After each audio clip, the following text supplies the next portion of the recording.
ბრიტანული იურისპრუდენცია და სასამართლო სისტემა თავით ფეხებამდე გენდერულ დაპირისპირებაში, სქესობრივ დილემებში და ქალებისა და ტრანსების კონფრონტაციაშია ჩართული. შოტლანდიაში დაწყებული გენდერული ომი შოტლანდიის საზღვრებში ვერ ჩაეტია და ლონდონში გადავიდა.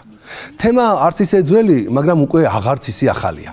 ეგრეთ წოდებული ტრანსგენდერი ქალების, ანუ კაბებში გამოწყობილი პომადიანი მამრების მორიგი მცდელობა ჯანმრთელი ქალების უფლებები ფეხქვეშ გათელონ და საზოგადოებაში მათი კუთვნილი ადგილი მიითვისონ. ქალების სპორტით ხომ აშკარად ვერ კმაყოფილდებიან. სილამაზის კონკურსებში მონაწილეობაც ეცოტავებათ. ქიმიური რძეც ხომ ჩაიგუბეს კაცურ მკერდში, აქაო და ქალები ვით ვაჭმევთ ბავშვებსო. ქალების ტუალეტებით და გასახდელებით ხომ სარგებლობენ. 8 მარტის მილოცვებსაც ხომ იღებენ, მაგრამ მაინც ვერა და ვერ კმაყოფილდებიან. ახლა ქალების სამუშაო ადგილები უნდათ მიისაკუთრონ და გენდერულ კვოტებში ჩაეკვეხონ. რაოდენ უცნაურიც არ უნდა იყოს ეს საკითხი განსაკუთრებით მწვავედ ოდესღაც კონსერვატიზმითა და ტრადიციების პატივისცემით განთქმულ ბრიტანულ კუნძულებზე, კონკრეტულად კი შოტლანდიაში დგას. საქმე ის გახლავთ, რომ შოტლანდიაში 2018 წლიდან მოქმედებს კანონი, რომლის მიხედვითაც სახელმწიფო სტრუქტურებში ძალიან მკაცრად და მკაფიოდაა განსაზღვრული გენდერული კვოტები, ზუსტად 50-50-ზე. ანუ ყველა საბიუჯეტო ორგანიზაციაში სამუშაო ადგილების ნახევარი ეკუთვნით ქალებს. თან უნდა ითქვას, რომ შოტლანდიელები ძალიან პედანტი ხალხია და კანონით მინიჭებული კვოტების დაცვას დიდ ყურადღებას უთმობენ.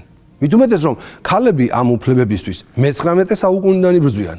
ხოდამ წარმოიდგინეთ, რომ 2 საუკუნის განმავლობაში სისხლითა და ოფლით მოპოვებულ ამ უფლებას დღეს 21 საუკუნეში ვიღაც განაზებული და გაუკუღმართებული კაცები ეცილებიან.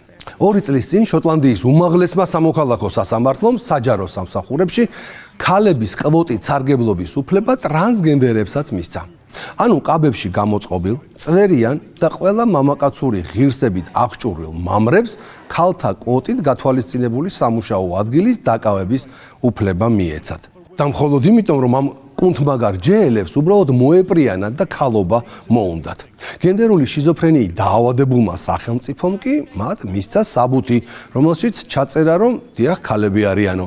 სასამართლომ კი დაუდასტურა, რომ მართლა ქალები არიანო და ქალების სამუშაო ადგილებიც ეკუთვნითო. მთელი ამ სიგიჟის წყალობით უკვე 2 წელია შოტლანდიაში დასაქმებული ყოველი ტრანსი უმუშევრად დარჩენილ ერთ ჯანმრთელ ქალს ნიშნავს. მართალია ეს 1 და 2 რომ იყოს რა უშავდა, მაგრამ საუბედუროდ ამ სქეს აღრეული პომადიანი კაცების რაოდენობა შოტლანდიაში 50,000-ზე მეტია. დიახ, მთელი მოსახლეობის 1%-ზე მეტი. ასე რომ არც ისე რთული წარმოსადგენია რამხელა პრობლემების წინაშე დგანან შოტლანდიელი ჯანმრთელი ქალად დაბადებული ქალები. თავარია, რომ ისინი დანებებას არ აპირებენ და შოტლანდიური სასამართლოს ამ ყოვლად უსამართლო გადაწყვეტილებას ლონდონში ასაჩივრებენ. იმის დამტკიცებას, რომ ქალი არის მხოლოდ ის, ვინც დაბადებით ბიოლოგიურად არის ქალი, ლონდონის სასამართლოში საზოგადოება შოტლანდიელი ქალები ცდილობს. შოტლანდიის ხელისუფლება კი ამტკიცებს, რომ ქალი შეიძლება იყოს კაციც, თუ ეს კაცი თავის თავს ასე აღიქონს. გაიხსენეთ, აი ესაა ერთი ჩვენი ლიბერასტი ჭკუის კოლოფი, რომ გვიმტკიცებდა, თავარია აღქმები და არა ფაქტებიო. რამდენიმე წლის წინ შოტლანდიის სასამართლომ საჯარო სამსახურებში ქალების კვოტით სარგებლობის უფლება ტრანსგენდერებსაც მისცა. სასამართლომ დაადგინა, რომ ტრანსგენდერი ქალები უნდა შედიოდნენ იმ საკანონმდებლო რეგულაციებში, რომლებიც მიზნად ისახავდა საჯარო სამსახურებში გენდერული ბალანსის გაუმჯობესებას. ანუ ბოხი ხმით 45 ფეხის ზომითა და ულვაშით უნდა ესარგებლად ქალთა უფლებებით. შოტლანდიის ნაციონალური პარტიის მოთხოვნით ედინბურგის სასამართლომ დაადგინა, რომ მათ სამთავრობო ორგანოებში ადგილების ნახევარს დაიკავებდნენ არა მხოლოდ ნამდვილი ქალები, არამედ მათი იმიტატორი ტრანსგენდერებიც. თუმცა მალევე დადგინდა, რომ შოტლანდიის პარლამენტს არ ჰქონდა უფლებამოსილება ქალის განსაზღვრების გაფართოების შესახებ დაემტკიცებინა რაიმე სახის კანონი ლონდონის დასტურის გარეშე. შედეგად საქმე ლონდონის უზენაეს სასამართლოს გადაეცა. გადაწყვეტილებას შოტლანდიის მთავრობა ეწინააღმდეგება, ხოლო მათთან ერთად ზოგიერთი უფლებადამცველი ორგანიზაცია აცხადებდა, რომ ეს სასამართლო ტრანსგენდერ პირებს შეურაცხ ყოფს და დისკრიმინაციულია. მოკლედ ტრადიციული ამბავი LGBT დამცველებისთვის ყველაფერი მიუღებელია, რაც მათ იდეოლოგიას არ ეთანხმება. ვინ არის ქალი, ეს იციან მცირეწლოვანმა ბავშვებმა და არა მარტო მათ. 2014 წელს ბრიტანეთის სასექსის უნივერსიტეტისა და ფრანგული ჟან მონეს უნივერსიტეტის მეცნიერებმა დაადგინეს, რომ ძაღლებსაც კი შეუძლიათ ადამიანის სქესის სწორად განსაზღვრა, მათთან ურთიერთობის გამოცდილებაზე დაყრდნობით. ხოლო ადამიანებს მიუხედავად დიდი სოციალური გამოცდილებისა სჭირდებათ სასამართლოსთვის მიმართვა, რათა სწორად განსაზღვრონ სხვა ადამიანების სქესი. ლონდონის უზენაესმა სასამართლომ მხარეების მოსაზრებები განიხილა და გადაწყვეტილების მისაღებად განხილვაზე გადავიდა. ვერდიქტის გამოცხადებას შესაძლოა რამდენიმე თვე დასჭირდეს. თუმცა შოტლანდიის გამოელგებეტევება აქ არ სრულდება. ქვეყნის პარლამენტმა გაატარა რეფორმები, რომლებიც ამარტივებს ტრანსგენდერი ადამიანებისთვის მათი იურიდიულად სქესის შეცვლის პროცესს. თანაც ისე, რომ ამისთვის გენდერული დისფორიის სამედიცინო დიაგნოზიც აღარ არის საჭირო. ჩათვალა კაცმა, რომ ქალია. ყოველგვარი ზედმეტი კითხვების გარეშე აძლევენ საბუთს, რომ ქალია. თანაც ასაკი 18-დან 16 წლამდე დაძიეს. მოკლედ შოტლანდია თავით გადაეშვა გაუკუღმართებული ცხოვრების წესის დანერგვაში. ის დიდ ბრიტანეთში პირველი გახდა, რომელმაც სქესის შეცვლისთვის თვით იდენტიფიკაციის პროცესი დაამტკიცა. კანონ პროექტს მხარი დაუჭირა მმართველმა შოტლანდიის ნაციონალურმა პარტიამ და სხვა პარტიებმა, კონსერვატორების გარდა. თუმცა ქალთა უფლებების ზოგიერთი აქტივისტი კანონ პროექტს ეწინააღმდეგებოდა. მათი აზრით, ეს ცვლილებები შესაძლოა საფრთხეს უქმნიდეს ქალებისა და გოგონების უსაფრთხოებას, მაგალითად ისეთი სივრცეების სარგებლობისას, როგორიცაა საპირფარეშოები, თუმცა მთავრობას ეს არ აინტერესებს. შოტლანდიის სოციალური სამართლიანობის მინისტრმა შონა რობინსონმა განაცხადა, რომ მსგავსმა კანონებმა სხვა ქვეყნებში ტრანსგენდერი ადამიანებისთვის დადებითი შედეგები მოიტანა და ძალადობის შემცირება გამოიწვია. უნდა ვიმედოვნოთ, რომ ტრანსგენდერი ადამიანებიც შოტლანდიაში ისარგებლებენ ამ პოზიტიური შედეგებით, რადგან კანონ პროექტი ბარიერებს ხსნის მათი ადამიანის უფლებებით სარგებლობისთვის. გაუკუღმართებულ ცხოვრების წესს შოტლანდიაში მხარს უჭერს ეკლესიაც, რომელიც პირდაპირ უგულებელ ჰყოფს სოდომურ ცოდვას. სასულიერო პირებმა განაცხადეს, რომ ტრანსგენდერები ღვთის მიერ გაჩენილები და მისაღები ადამიანები არიან. შოტლანდიურმა ეკლესიამ ასევე აღნიშნა, რომ მათ არ უნდა აეკრძალოთ დაწესებულების წევრობა ან საეკლესიო თანამდებობებზე დანიშვნა. მათივე აზრით, ტრანსგენდერი ადამიანები ასევე ღირსნი არიან პატივისცემისა და სიყვარულისა, რაც დაეფუძნა თეოლოგიური ფორუმის ანგარიშს, რომლის მიხედვითაც სქესსა თუ გენდერს არ უნდა ჰქონდეს მნიშვნელობა ეკლესიის წევრობის ან თანამდებობაზე მსახურებისთვის. თეოლოგიურმა ფორუმმა ხაზი გაუსვა, რომ ეს ანგარიში არ ეხება შოტლანდიის საზოგადოებაში ტრანსგენდერი ადამიანების ადგილს, მათ უფლებებს სამოქალაქო კანონმდებლობის ფარგლებში ან ამ უფლებათა კავშირს სხვების უფლებებთან. 2016 წელს გენერალურმა ასამბლეამ მხარი დაუჭირა გადაწყვეტილებას, რომელიც ხელს უწყობდა ტრანსგენდერ და არატრადიციული ადამიანების საკითხების გაგებასა და ცნობიერების ამაღლებას. ქვეყნის ეკლესიამ ასევე ითანამშრომლა შოტლანდიის ტრანსგენდერთა ალიანსთან, რათა შეექმნათ პასტორალური დახმარების ბროშურა სახელწოდებით მრავალფეროვანი გენდერული იდენტობები და პასტორალური ზრუნვა. ბროშურა მოიცავს შოტლანდიაში ეკლესიასთან დაკავშირებული ტრანსგენდერი ადამიანებისა და მათი ოჯახის წევრების ისტორიებს. მღვდელმსახურმა ლიამ ფრეიზერმა განაცხადა, ბიბლიაში გენდერზე ჩვენი კვლევის საფუძველზე ფორუმის ყველა წევრი თანხმდება, რომ ტრანსგენდერი ადამიანები არა მხოლოდ უნდა იყვნენ მიღებულნი ჩვენს ეკლესიაში, არამედ მათ უნდა ჰქონდეთ მსახურების უფლება. რეალურად უკეთესი მდგომარეობა არც ინგლისშია. ლონდონის სასამართლომ კი უნდა განიხილოს შოტლანდიელი ტრანსების კვოტირების საქმე, მაგრამ განაჩენი რამდენად ჯანსაღი იქნება, ეს საკითხავია.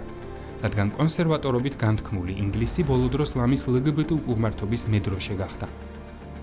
აი მაგალითად 2017 წელს BBC-ს ახალი ამბების წამყვანმა როს ატკინსმა წამოიწყო 50-50-ზე ეგრეთ წოდებული თანასწორობის პროექტი, რომელიც ვითომ ქალების გაძლიერებას ისახავდა მიზნად. BBC-ს მალევე ქალების გაქრობაში დასდეს ბრალი, რადგან სტუმრების 50-50-ზე კვოტირების შევსებისას ითვალისწინებდნენ იმ პირებსაც, ვინც ქალი არ არის, მაგრამ თავს ქალად თვლის. პროექტის მიხედვით BBC-ს რედაქტორებს დაევალათ გააკონტროლონ მათი გადაცემების მონაწილეების რაოდენობა, შეაგროვონ მონაცემები და შექმნან მრავალფეროვნების სტანდარტები, რომელთა მიხედვითაც მონაწილეთა ნახევარი მაინც ქალები უნდა ყოფილიყვნენ. თუმცა პროექტი და მეთოდოლოგია ტრანსგენდერებთან დაკავშირებული დავის მიზეზი გახდა, რადგან ისინი არ აკონტროლებენ, განსხვავდება თუ არა მონაწილეთა გენდერი დაბადებისას რეგისტრირებული სქესისგან. BBC-მ ქალები როგორც სქესობრივი კლასი სრულიად გააქრო და ამის ნაცვლად აკვირდება გენდერულ იდენტობას. ამის გამო ტრანსგენდერი ქალები, რომლებიც რეალურად მამაკაცები არიან, ითვლებიან ქალებად, რაც პროტესტის მიზეზი გახდა BBC-ს თანამშრომლების მხრიდან. ისინი აცხადებდნენ, რომ არხი ტრანს აქტივისტებმა დაიპყრეს. ამ 50-50-ზე მონიტორინგში BBC კვლავ მისდევს Stonewall-ის წესებს, რომელიც არ აღიარებს სქესს როგორც დაცულ მახასიათებელს. სამწუხაროდ BBC ისევ ღრმად სექსისტური ორგანიზაცია ჩანს, სადაც ქალების მიერ წამოჭრილ საკითხებს უგულებელყოფენ. მიუხედავად კრიტიკისა, 50-50-ზე პროექტი არათუ შეჩერდა, პირიქით გაფართოვდა და მოიცავს 155 პარტნიორ ორგანიზაციას 30 ქვეყანაში. 2021 წლის ანგარიშში BBC-ს გენერალურმა დირექტორმა ტიმ დევისმა თქვა, რომ დიდი კულტურული ცვლილება მოხდა მას შემდეგ, რაც 3 წლის მონიტორინგის შედეგად BBC-ს ეთერში არ ყოფილა გადაცემა, სადაც ქალების რაოდენობა 40%-ზე ნაკლები იყო. ნახოთ ქალები BBC-ზე. აი მაგალითად ჯერემი ვაინის დისკუსიაში BBC რადიო 2-ის ეთერში ქალთა სპორტზე 4 მამაკაცი და 3 ტრანსგენდერი ადამიანი საუბრობდა და რეალურად არც ერთი ქალი და ასეთი მაგალითები ბევრია. დაიწყებს თუ არა დიდი ბრიტანეთის ამერიკის შეერთებული შტატების კვალდაკვალ გამოფხიზლებას რთული სათქმელია. თუ საზოგადოების ჯანსაღად მოაზროვნე უმრავლესობა მსგავს თემებს უბრალოდ გაატარებს, ალბათ ბრიტანეთი ახალ LGBT თავშესაფრად გადაიქცევა. 50,000 ტრანსგენდერი შოტლანდიაში, რომელიც უკვე ვახსენეთ, ძალიან მალე გახდება 100,000 და მეტი. და არა იმიტომ, რომ ბუნებამ და ბიოლოგიამ ბრიტანეთში გააფრინა.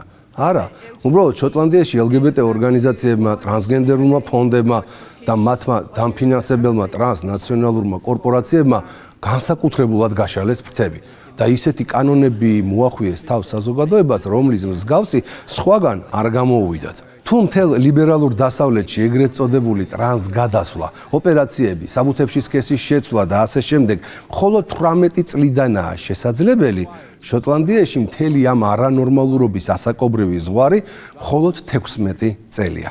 თან იმისათვის, რომ აქ არასრულწლოვან ბავშვს საბუთებში სხვა სქესი ჩაუწერონ, გენდერული დისფორიის დიაგნოზიც კი არაა საჭირო.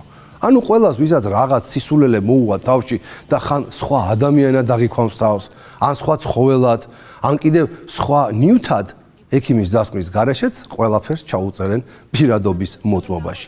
ქალად დაბადებული ქალები კი სულ მალე საკუთარ ქვეყანაში გაუკუღმართებული აღქმების მძევლები გახდებიან, რომლებსაც ფაქტობრივად კი ეკუთვნით სამუშაო ადგილები, მაგრამ თან არ ეკუთვნით, რადგან ვიღაცის გიჟური აღქმები მათზე გაცილებით მნიშვნელოვანია. კვირაში 4 ჯერ საღამოს 10 საათზე ყურადღებით დააკვირდით ლიბერალიზმის ანატომიას.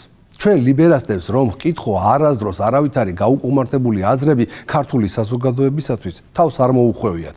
ის რომ ფაქტებს და რეალობას ყურადღება აღარ უნდა მივაქციოთ და მხოლოდ სუბიექტური, ხშირად კი შიზოფრენიული აღქმებით უნდა ვიხემძღვანელოთ, ეს ნორმალური ყოფილა.